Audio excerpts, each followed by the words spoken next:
Un défilé réussi, pour moi, c'est celui où ceux qui défilent et ceux qui ont regardé le défilé ont un sourire aux lèvres en se disant « c'est quand même sympa d'être français ».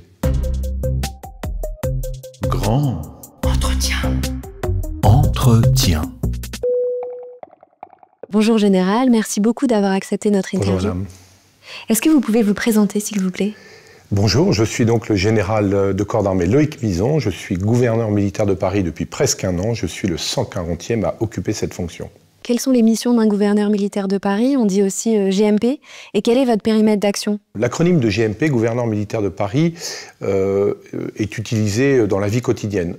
En réalité, je suis à la fois gouverneur militaire de Paris, officier général de zone de défense et de sécurité de Paris et commandant de zone terre. Et ces trois formulations résument assez bien mes fonctions. La première de ces fonctions, c'est la fonction opérationnelle. Je suis le commandant opérationnel de tous les militaires que vous voyez patrouiller dans les rues de la capitale dans le cadre de l'opération Sentinelle. Cette fonction opérationnelle, la défense militaire de la capitale, c'est vraiment à l'origine de la fonction depuis 1356. La deuxième fonction, c'est peut-être la plus connue de nos compatriotes. Je suis en charge de toutes les opérations de cérémonies militaires dans la capitale et dans la région Île-de-France. Et enfin, je suis en charge de l'animation du plan hommage. C'est une fonction de niveau national. Je suis, et c'est évidemment la fonction la plus grave au sens réel du terme, puisque je suis chargé d'accueillir les dépouilles mortelles de nos camarades qui sont tombés en opération extérieure. Et c'était une fonction à laquelle vous aspiriez? Alors, je suis né et j'ai grandi à Paris. Je passais, je me souviens très bien de dimanche où j'avais pas grand-chose à faire, où j'allais pour la 26e fois visiter le musée des Invalides, le musée de l'armée. Et donc, quand l'hypothèse a été posée sur la table que je pouvais utilement être étudié pour ce poste, bien évidemment, j'ai eu un peu des étoiles dans les yeux et j'ai beaucoup travaillé et j'ai essayé de convaincre mes interlocuteurs que j'essayerais de tenir le mieux possible cette fonction. Bien évidemment, c'est que chaque matin, un nouveau défi qu'on doit relever. Depuis la prise de vos fonctions il y a presque un an, est-ce que vous voudriez nous partager un souvenir ou un événement qui vous a particulièrement marqué? Oui, bien sûr, c'est quasiment à la prise de fonction. Donc, je venais d'arriver et nous avons déclenché un plan hommage pour accueillir la dépouille mortelle de notre camarade Fanny Claudin, qui était tombée dans le dispositif français de la FINUL, donc au pic des combats entre Israël et le Hezbollah. Son véhicule de l'avion blindé a chuté dans un ravin. Elle est malheureusement décédée. Et donc, je suis allé la chercher à Villacoublay. Et nous avons fait tout ce qu'on pouvait, à la fois pour permettre à sa famille d'être accueillie le mieux possible à Paris. Nous lui avons fait une cérémonie d'hommage national à Montlhéry, puisqu'elle appartenait au 121e régiment du train de Montlhéry, qui a été présidé par le ministre des Armées, Sébastien Lecornu. Et c'est pour ça que j'ai son portrait dans mon bureau. C'est évidemment un moment très important parce que la manière dont on va organiser les choses va probablement permettre aux familles d'avoir une base solide pour pouvoir commencer ensuite à faire leur deuil. Et alors maintenant, je vais passer vraiment sur le 14 juillet. C'est votre premier 14 juillet en tant que GMP. Qu'est-ce que ça représente pour vous, cette mission si particulière ?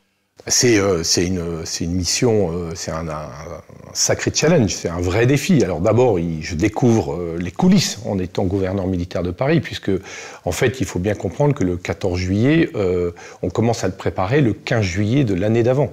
C'est-à-dire que dès le lendemain de la fin de toutes les activités liées au 14 juillet, on a un processus de retour d'expérience qui permet de tout de suite noter les points perfectibles, etc. Donc c'est une forme d'opération militaire, à vrai dire. Après avoir défilé comme élève, après avoir défilé à la tête de mon régiment en 2013, c'est évidemment une grande joie, une grande fierté. Mais c'est un vrai défi parce que vous comprenez bien que tout doit être millimétré à la seconde près et à travers un travail itératif qui, je vous l'ai dit, a débuté en juillet 2024 et continue jusqu'au dernier moment, puisque là, par exemple, le président de la République qui revient d'une grande tournée diplomatique diplomatique en Asie du Sud-Est a donc annoncé que l'Indonésie était la nation étrangère invitée d'honneur. Et donc c'est quelque chose qu'on prend en compte. On prépare l'accueil de nos camarades militaires indonésiens et tout ça va se déployer peu à peu et on va bientôt accueillir les premières troupes qui vont arriver d'ici fin juin, début juillet. Qu'est-ce que ça implique d'être nation étrangère invitée ? D'ouvrir le défilé. Okay. Voilà, c'est la nation qui traditionnellement ouvre le défilé du 14 juillet. Et donc, en mettant à l'honneur des pays alliés, ça permet de montrer que face à nos compétiteurs, que bien entendu la France n'est pas seule. Et cette année, nous devrions avoir donc des soldats indonésiens, comme je vous l'ai dit, mais aussi des soldats finlandais, avec lesquels nous sommes engagés au sein de la FINUL, l'opération des Nations Unies au Sud-Liban, et donc qui devraient être parmi les troupes mises à l'honneur, c'est-à-dire ceux qui défilent juste après la nation étrangère invitée, mais aussi nos camarades belges et luxembourgeois dans le cadre de ce partenariat CAMO, capacité motorisée, qui est un partenariat militaro-industriel extrêmement important. Alors pourquoi il vous semble utile, voire nécessaire, de célébrer la fête nationale par un défilé militaire ? Alors, d'abord parce que c'est notre histoire. La France célèbre la prise de la Bastille et la fête de la Fédération par un défilé militaire, et ça c'est vrai depuis très très très longtemps. Je pense que c'est un rendez-vous attendu par nos concitoyens. Ils apprécient ce défilé militaire. Les audiences à la télévision ou sur les réseaux sociaux le montrent, comme la foule sur les Champs-Élysées ou à l'opération de relations publiques où nous allons à la rencontre de nos concitoyens ici sur l'esplanade des Invalides. Donc c'est quelque chose auquel nous sommes attachés. À la fois nous en tant que citoyens français, mais aussi nous en tant que militaires, nous avons à cœur de nous présenter devant nos concitoyens en montrant ce que nous sommes et en ayant à cœur de réussir le plus beau, à la fois beau au sens visuel du terme, mais beau aussi au sens rigueur militaire du terme, la manière dont on se présente et qu'on défile.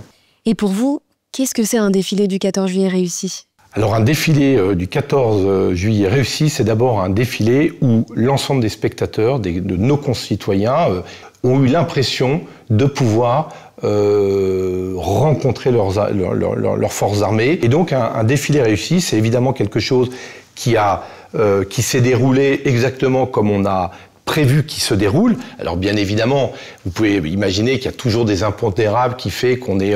c'est comme un spectacle vivant. Donc voilà, ça peut arriver, 1 minute de retard, 1 minute d'avance, et donc c'est quelque chose d'extrêmement...